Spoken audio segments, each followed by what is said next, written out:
جرګې پریکړه وکړه چې چونکې په دې خاوره باندې نور هیڅ بدامني نور هیڅ جنگ نشته خو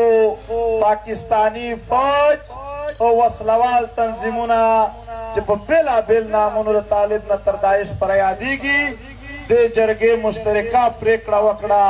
چې 2 میاشتې ټایم دی ورسره زموږ د خاورې نه د ووځي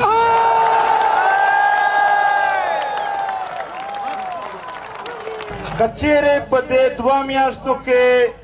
په دې خاوره امن خرابونکي قوتونه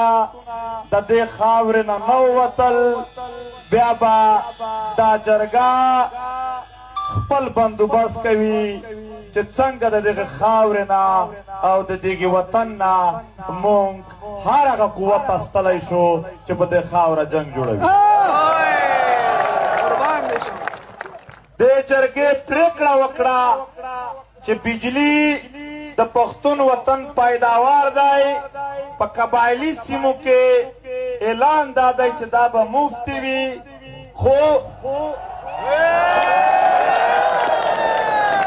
د مفت دا معنا نه ده چې بجلی به نه وي او په پښتونخوا په نورو سیمو کې دوی تر 80 زیاتې روپۍ په یوه یونټ اخلي جرګې متفقه فیصله وکړه چې نن ورځې نه پس به هیڅوک په یوه یونټ باندې تر 15 روپۍ زیات بیل نه ورکوي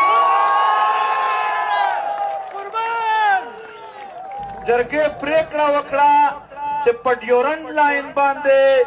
څومره هم د تګ راتګ او د تجارت ګیټونه دي په 2010 نه اول د 1893 نه واخله تر 2010 پورې چې په کومو قوانینو باندې پښتنو افغانانو ته د تګ راتګ اجازت و بغیر پاسپورټ ویزې هغه به بیا بحال کېږي جرګې پریکړه وکړه چې د پښتنو په منځ کې کومې د قبیلو شخړې دي د یو قبیلې د بل سره یا په دې وطن باندې د فرقو په بنیاد باندې کوم جنګونه دي د هغې حل کولو دپاره جرګې خپله یوه جرګه جوړه کړله هغه به ټولو ضلعو ته ځي خصوصي به کورم ضلع ته ځي او هلته او په ټولو ضلعو کې به د جنګ بندۍ او د پرېکړو کولو د فیصله کولو جرګې فیصله وکړله چې نن ورځ نه پس وردي یا بغیر وردي یو پښتون به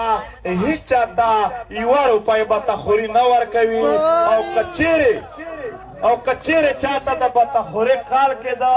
یا په زور یې اخیستله دا کان ملت به ټول د هغه سره ولاړ وي